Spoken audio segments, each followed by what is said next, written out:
Oi, pessoal! Josefa Nunes com vocês, professora de Ciências e Biologia da Escola Copelg. E na aula de hoje, do 8º ano, a gente vai começar a trabalhar o livro 2 do SAIS, unidade 2 também, capítulo 6, a reprodução espalha-ouvida pela Terra. E para iniciar, eu vou contar uma historinha aqui para vocês. Em 2018, um grupo de pesquisadores, eles descobriram que o local mais frio da Terra se localiza na Antártida. E nesse ambiente pode chegar até 98 graus negativos a temperatura. Ok? Nesse continente também, de condições tão extremas e adversas, se encontra o grupo de pinguins imperadores, e que é uma das poucas espécies de animais que enfrentam o frio da Antártida. Beleza. Mas, para isso, para que eles consigam enfrentar esse frio, para que eles consigam se reproduzir, eles desenvolveram estratégias reprodutivas. Como, por exemplo, após o acasalamento, onde a fêmea coloca um ovo por mês, o macho ele fica sob os cuidados desse ovo. Sob os cuidados, o ovo fica sob os cuidados desse macho. Beleza. Durante esse processo, durante esse tempo, a fêmea, ela fica ausente por 100 dias. E durante esses 100 dias, só quem cuida desse ovo é o macho e ele tem a função de aquecer esse ovo. Ok. Durante esse período onde esses machos ficam cuidando desses ovos, eles ficam alojados, assim, coladinhos uns aos outros. Eles se juntam para conseguirem sobreviver o frio, os ventos frios. É uma estratégia também de sobrevivência deles. E aí, depois, passados 100 dias, a fêmea volta e aí é a vez do macho sair para caçar e se alimentar. Que durante esses 100 dias onde ele fica ali cuidando desse ovo, ele fica sem alimento, ele não se alimenta. Aí a fêmea retorna, ele vai para a caçada, ele vai se alimentar e a fêmea é quem passa a cuidar desse ovo e do filhotinho que posteriormente nasce. Ok, olha que legal, mas é onde que eu quero chegar. É que é uma estratégia de reprodução e de sobrevivência desses filhotinhos, que tanto a fêmea quanto o macho tem que ter para conseguir reproduzir e perpetuar a espécie. E o que eu quero dizer é que, independente das espécies, independente da variação de perpetuação da espécie, onde cada espécie tem sua forma de reprodução, tem os seus cuidados, eu quero dizer que, independente disso, a questão de reproduzir, a perpetuação da espécie é uma característica comum a todos os seres vivos. Independente dessa variação, dessas estratégias de reprodução, é comum que todos os seres vivos venham a reproduzir, a perpetuar sua espécie. Ok? Então, para entrar agora, a gente vai começar estudando o surgimento da vida até chegar nas formas de reprodução nos próximos capítulos. E aí eu trago o início fazendo uma pergunta para vocês. Como você imaginaria as primeiras formas de vida na Terra? Se perguntem isso, imaginem aí e formem uma pergunta para que, à medida que a gente for discutindo dos capítulos, vocês vão vendo comparando desde o que vocês pensaram, desde o que vocês conseguiriam responder nesse momento, até realmente como a ciência diz que foi. Ok? Beleza. Então, olha só. De início, o que acontece? Imaginar como foram as primeiras formas de vida na Terra e de como surgiu a vida na Terra não é uma pergunta que tem uma resposta fácil, uma resposta única e uma resposta simples. Até hoje, a gente se depara com questionamentos de como eram essas primeiras formas de vida e de como a vida surgiu. Não é isso? E para isso, os cientistas eles procuram estar sempre encontrando indícios que resolvam essas questões, que resolvam essa questão de como era a primeira forma de vida na Terra. Beleza. E aí, uma das evidências descobertas de questionar como eram essas primeiras formas de vida foram os estromatólitos. O que é isso? São estruturas rochosas, onde eu trago aí na imagem para vocês, comuns em regiões da África e em regiões da Austrália. E aí, nessas estruturas, foi possível determinar atividades de micro-organismos, quando esses micro-organismos eles se misturavam com a lama e formavam finas camadas que formaram essas rochas. À medida que essas finas camadas foram formadas e essas rochas foram encontradas, foram encontrados indícios fósseis desses micro-organismos, desses organismos que formaram essas camadas, e a partir daí a ciência, os cientistas, eles vêm traçando como foram essas primeiras formas de vida, desde seres mais simples, que surgiram de moléculas bem simples, até os seres que hoje são mais complexos, ok? E aí eu questiono para vocês, a gente começa a discutir agora o surgimento da vida na Terra. Como que isso aconteceu? Como que isso se deu? Beleza. Hoje, quando a gente para olhar um globo terrestre, quando a gente para olhar a imagem do planeta Terra, a gente vê uma imagem linda, não é isso?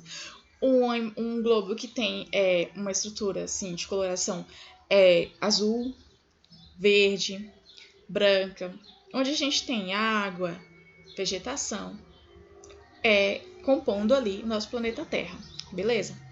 Mas aí a gente sabe que lá antes da vida surgir, essas características da Terra, elas eram bem diferentes hoje.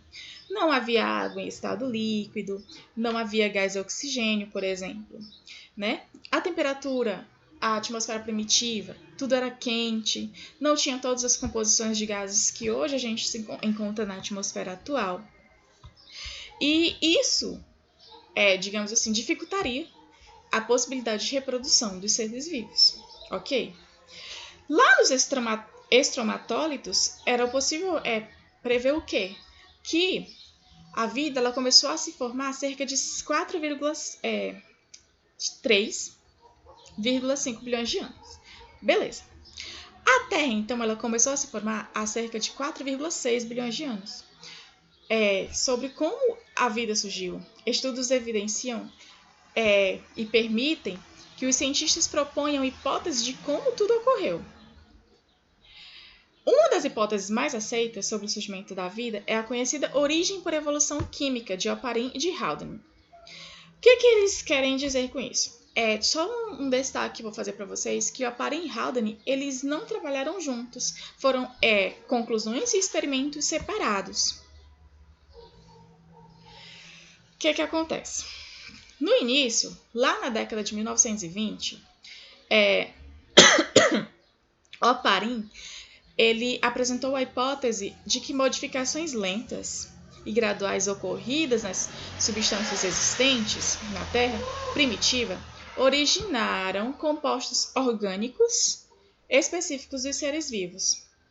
Mas que compostos orgânicos seriam esses? Aminoácidos, moléculas. Então, o que ele dizia? Que compostos inorgânicos não vivos, eles combinavam-se e formavam moléculas orgânicas simples. Essas moléculas orgânicas simples combinavam entre si e formavam moléculas orgânicas complexas. Essas moléculas orgânicas complexas, elas combinaram-se e formaram os primeiros seres vivos. E isso foi a ideia de Oparin. Aí, em 1950, em cima dessa teoria, dessa hipótese de Oparin, Miller e Urey, em 1950, o que eles fizeram? Eles desenvolveram um experimento a fim de comprovar essa hipótese de Oparin de 1920, ok? E aí, em condições similares daquelas que existiram na Terra primitiva, onde compostos químicos orgânicos poderiam ser gerados a partir de compostos químicos inorgânicos, eles fizeram o seguinte experimento. Vejam bem, eles pegaram um recipiente, colocaram água fervente para gerar vapor. Tá? O que eles fizeram? Eles aqueceram essa água e aí o vapor que saía dessa água percorria todo um tubo e passava por descargas elétricas, onde vocês visualizam aí os elétrodos. Nessas descargas elétricas, a gente ainda tinha também o quê? A mistura com gases de amônia, metano, hidrogênio e vapor de água, que se misturavam aí esse vapor de água com esses gases que estavam presentes na atmosfera primitiva. Beleza. Depois, esse vapor, ele era... O que aconteceu com ele? descondensado. E aí esse vapor, passando lá para a água líquida, era submetido à análise. E eles conseguiram concluir que, no final, esse líquido, ele continha o quê? Aminoácidos, moléculas orgânicas poderiam ser formadas a partir desse experimento. Então, eles conseguem concluir que esse experimento deles condiz com a hipótese criada com o Oparin. Então, vamos lá, mais uma vez. No experimento de Miller e Urey, no início, a Terra tinha apenas o quê? Nitrogênio, amônia, metano, dióxido de carbono, hidrogênio e vapor de água. Em algumas situações, diz que tinha um pouco de oxigênio, mas cientistas questionam isso porque os primeiros seres vivos, eles não eram capazes de realizar fotossíntese. Beleza? Então, dentro desse experimento, de pegar esse vapor que era gerado da água fervente e esse vapor passar por descargas elétricas e se misturar com os gases da atmosfera primitiva, que era amônia, metano, hidrogênio, vapor de água, e depois desse vapor ser descondensado, o que acontecia? Esse líquido que era submetido à análise, ele apresentava moléculas, ou seja, a partir deles eram possível formar moléculas ou aminoácidos da mesma forma que Oparin disse, ou seja, propôs a hipótese dele, que essas misturas de moléculas inorgânicas com moléculas orgânicas está sempre se combinando, formariam então as primeiras moléculas complexas e a partir daí os primeiros seres vivos. Beleza? E aí eu questiono para vocês. Vamos lá. No experimento, os cientistas conseguiram formar aminoácidos como cianetos e os formaldeídos, que a gente vai estudar posteriormente. Todos esses aminoácidos e essas moléculas, para que elas ocorressem, era necessário que tivesse uma fonte de energias. E essas fontes de energia, naquele período, vinham das descargas elétricas e dos raios ultravioletas do Sol. Beleza. Registrem essas informações. Porém, além dessa teoria da evolução química, que é a teoria mais aceita hoje, existiam outras duas hipóteses, que é a panspermia cósmica e a origem por criação divina. Na panspermia cósmica, o que eles dizem? Que a vida, ela surgiu vinda de outros seres do espaço. A panspermia cósmica diz que existiram os seres vivos na Terra e que esses seres vivos, eles vinham de outros corpos, de outras matérias do espaço, tipo de meteoritos, de descargas elétricas, desse tipo. Ou então que partículas de reprodução, ou que esses elementos, que partículas ou moléculas que poderiam formar esses aminoácidos, viriam do espaço, ou até mesmo de extraterrestres que haviam habitado durante um certo período de tempo o planeta. Além da panspermia cósmica, existia a origem por criação divina. Que essa origem por criação divina, ela diz o seguinte, que a vida surgiu de um ser divino, inclusive que existe essa escrita, eles dizem isso, que existe essa escrita com comprovação bíblica, onde Deus, que é o ser divino, criou a Terra em uma certa quantidade de tempo, uma certa quantidade de dias. No entanto, que essa criação de vida, ela varia aí de acordo com os lugares. Tipo, a mitologia grega tem uma criação divina, a mitologia chinesa tem outra criação divina, daí por diante. Mas eles acreditam nessa força sobrenatural, nessa força maior, ok? Que é os criadores do criacionismo. E aí, de onde começa então a partir daí? A gente já discute aqui a origem da vida. Mas de onde começa então a questão de como se dá as ideias iniciais de reprodução diante dessas teorias, da teoria mais aceita? Vamos lá? Pronto. Ideias iniciais sobre reprodução. Depois que a vida surgiu, o que explica o aparecimento de novos seres? E aí eu convido vocês para ler esse textinho junto comigo. Olha, Aristóteles, há mais de 2000 anos, defendia uma hipótese que se baseava na existência do princípio ativo ou princípio vital, capaz de produzir matéria viva a partir da matéria bruta, quando em condições favoráveis. Segundo Aristóteles, esse princípio ativo não era algo concreto, mas uma força capaz de gerar vida. Até mesmo receitas para gerar seres vivos eram propostas, como a do belga Jean-Baptiste Van Helmont. E ele ensinava a produzir camundongos a partir de uma camisa suja guardada com germe de trigo em um local tranquilo, para que pudesse sofrer a ação do princípio ativo.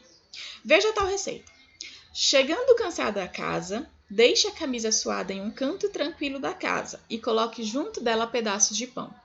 Depois de 21 dias, a camisa estará toda rasgada, com uma ninhada de camundongos em cima. Essa era uma ideia de Aristóteles, que partia desde o surgimento da vida até as ideias iniciais de reprodução. Por hoje é só, a gente fica por aqui e a gente dá continuidade na próxima aula, estudando sobre as teorias de surgimento da vida, outras teorias, que são defendidas por alguns cientistas. E a partir daí também as ideias iniciais de reprodução. Até a próxima! Beijos e obrigada! Estudem!